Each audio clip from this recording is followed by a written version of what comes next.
मनुष्यता। मैथिली शरण गुप्त। विचार लो कि मृत्यु हो न मृत्यु से डरो कभी, मरो परंतु यूं मरो कि याद जो करें सभी। हुई न यूं सुमृत्यु तो वृथा मरे वृथा जिए, मरा नहीं वही कि जो जिया न आपके लिए। वही पशु प्रवृत्ति है कि आप ही चरे, वही मनुष्य है कि जो मनुष्य के लिए मरे।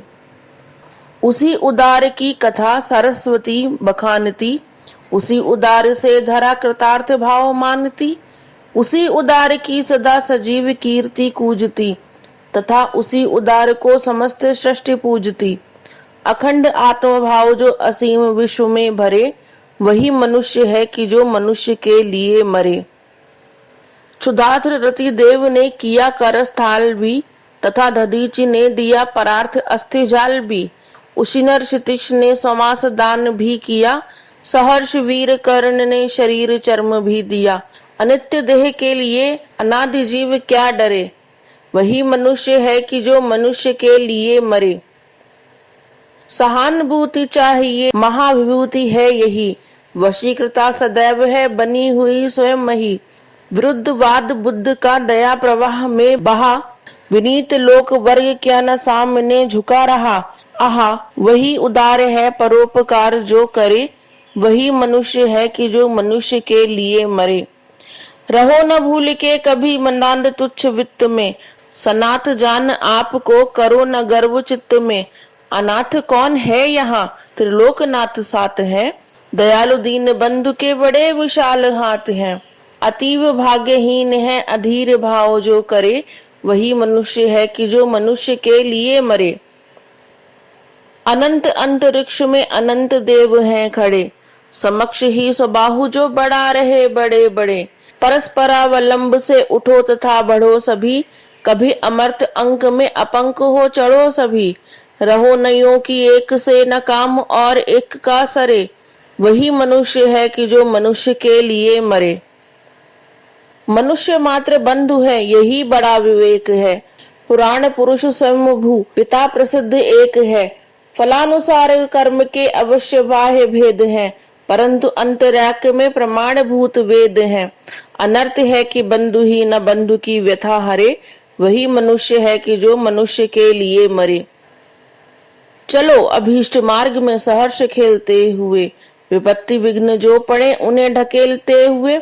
घटे न हेल मेल हाँ बढ़े न भिन्नता कभी, अतर्क एक पंथ के सतर्क पंथ हो सभी।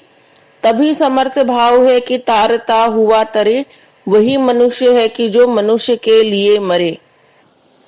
मनुष्यता। कविता का अर्थ। विचार लो कि मृत्यु हो न मृत्यु से डरो कभी, मरो परंतु यूं मरो कि याद जो करें सभी। हुई न यूं सुमृत्यु तो वृथा मरे वृथा जिए, मरा नहीं वही कि जो जिया न आपके लिए। वही पशु प्रवृत्ति है कि आप ही चरे, वही मनुष्य है कि जो मनुष्य के लिए मरे। प्रस्तुत पंक्तियों में कवि मैथिली शरण गुप्त जी ने हमें मनुष्यता के लक्षणों से अवगत कराया है। साथ ही उन्होंने हमें इस सत्य से भी अवगत कराया है कि मनुष्य अमर नहीं है, मनुष्य मरणशील है। इस बात को हमें स्वीकार करना चाहिए, तभी हमारे अंदर से मृत्यु का भय दूर होगा। कवि के अनुसार मनुष्य कहलाने का अधिकार उसी को है जो दूसरों के हित तथा दूसरों की खुशी के लिए जीता और मरता है। ऐसे मनुष्य को मृत्यु के बाद भी उसके अच्छे कर्मों के लिए युगों युगों तक याद किया जाता है। इस प्रकार परोपकारी मनुष्य मरकर भी दुनिया में अमर हो जाता है, जबकि स्वार्थी मनुष्य केवल अपना भला व स्वार्थ सोचते हैं और खुद के लिए जीते हैं। ऐसे लोगों के मर जाने पर उन्हें कोई याद नहीं रखता। कवि के अनुसार ऐसे मनुष्यों एवं पशुओं में कोई अंतर नहीं होता है, क्योंकि पशु भी दूसरों के बारे में सोचे बिना केवल अपने हित के बारे में सोचते हैं और वैसे ही जीवन यापन करते हैं। उसी उदार की कथा सरस्वती बखानती, उसी उदार से धरा कृतार्थ भाव मानती। उसी उदार की सदा सजीव कीर्ति कूजती, तथा उसी उदार को समस्त सृष्टि पूजती। अखंड आत्मभाव जो असीम विश्व में भरे, वही मनुष्य है कि जो मनुष्य के लिए मरे।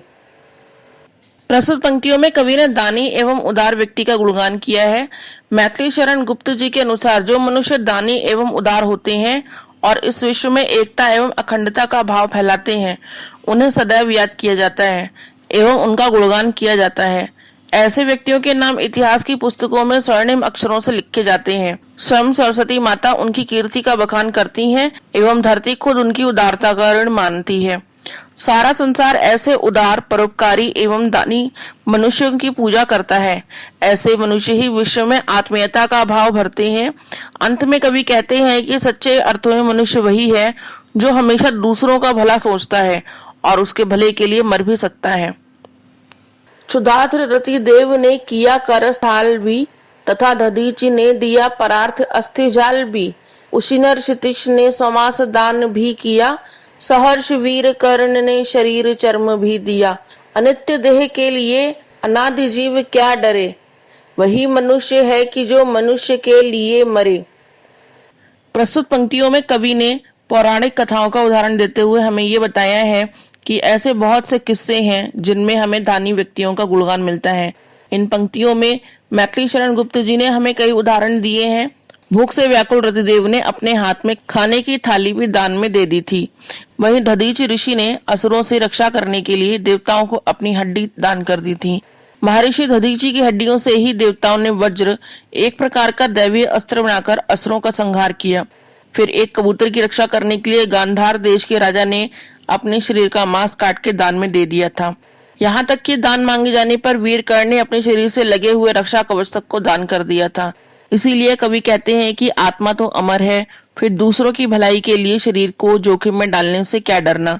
अपने जीवन का उपयोग दूसरे मनुष्यों के अच्छे के लिए करने पर ही हम मनुष्य कहलाने के लायक हैं। सहानुभूति चाहिए, महाविभूति है यही, वशीकृता सदैव है बनी हुई स्वयं मही। विरुद्धवाद बुद्ध का दया प्रवाह में बहा, विनीत लोक वर्ग क्या न सामने झुका रहा। आहा, वही उदार है परोपकार जो करे, वही मनुष्य है कि जो मनुष्य के लिए मरे। प्रस्तुत पंक्तियों में कवि ने सहानुभूति, करुणा, उपकार की भावना को मानव का सबसे बड़ा धन बताया है। जिस व्यक्ति में उपकार करने की भावना होती है वही धनवान कहलाने योग्य है। ऐसे धनवान व्यक्ति तो स्वयं ईश्वर को भी अपने वश में कर सकते हैं। यही कारण है कि भगवान बुद्ध ने जन कल्याण के लिए सामाजिक रूढ़िवाद का विरोध किया और दया को ही मनुष्य का असली आभूषण बताया। इसी वजह से लोग आज भी उन्हें पूजते हैं। रहो न भूल के कभी मंदांध तुच्छ वित्त में, सनाथ जान आपको करो न गर्व चित्त में। अनाथ कौन है यहाँ, त्रिलोकनाथ साथ है, दयालु दीन बंधु के बड़े विशाल हाथ हैं। अतीव भाग्यहीन है अधीर भाव जो करे, वही मनुष्य है कि जो मनुष्य के लिए मरे। प्रस्तुत पंक्तियों में कवि ने हमें घमंड एवं अहंकार जैसी बुरी भावनाओं से दूर रहने को कहा है। उनके अनुसार इस संसार में कोई भी अकेला या अनाथ नहीं है। हर पल तीनों लोकों के स्वामी स्वयं हम सभी के साथ हैं। कवि हमें कहते हैं कि कभी भी अपने यश, धन, दौलत इत्यादि पर घमंड नहीं करना चाहिए और दूसरों को उपेक्षा की नजर से नहीं देखना चाहिए। ईश्वर की नजर में हम सब एक समान हैं। आगे कभी उन व्यक्तियों को अत्यंत भाग्यहीन मानते हैं जो संसार में चिंता में व्याकुल हैं और जिन्हें ईश्वर की उपस्थिति का जरा भी ज्ञान नहीं है। अनंत अंतरिक्ष में अनंत देव हैं खड़े, समक्ष ही स्वबाहु जो बड़ा रहे बड़े बड़े।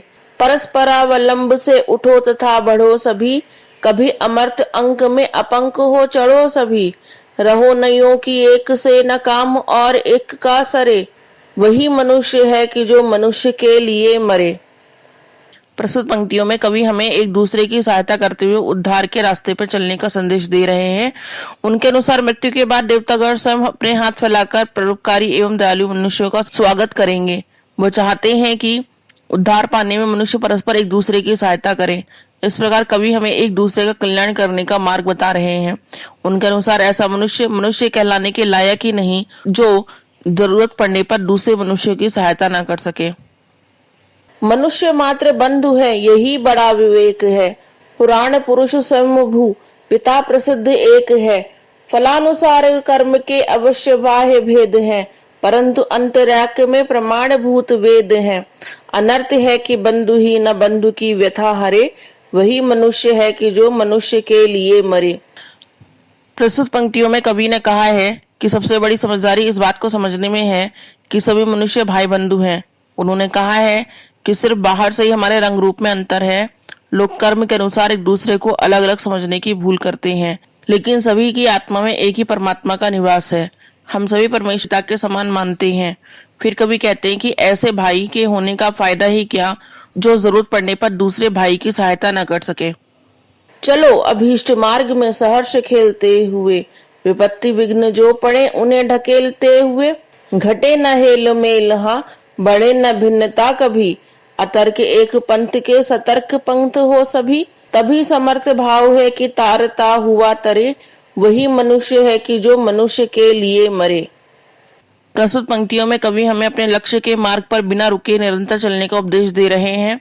कवि कहते हैं कि रास्ते में जितनी भी बाधाएं आए उन्हें साहस पूर्वक पार करके हमें आगे बढ़ते रहना चाहिए, परंतु हमें ऐसा करते हुए आपसी भेदभाव को कभी भी बढ़ने नहीं देना है और आपसी भाईचारे को कभी कम भी नहीं होने देना है। हमारी सामर्थ्यता तभी सिद्ध होगी जब हम अपने साथ साथ दूसरों का भी भला करेंगे। ऐसा करने पर ही हम सही मायनों में मनुष्य कहलाने के लायक हैं। इस प्रकार कवि ने हमें परोपकार एवं भाईचारे के भावों को मन में रखकर हंसी खुशी जीवन जीने का संदेश दिया है। समाप्त।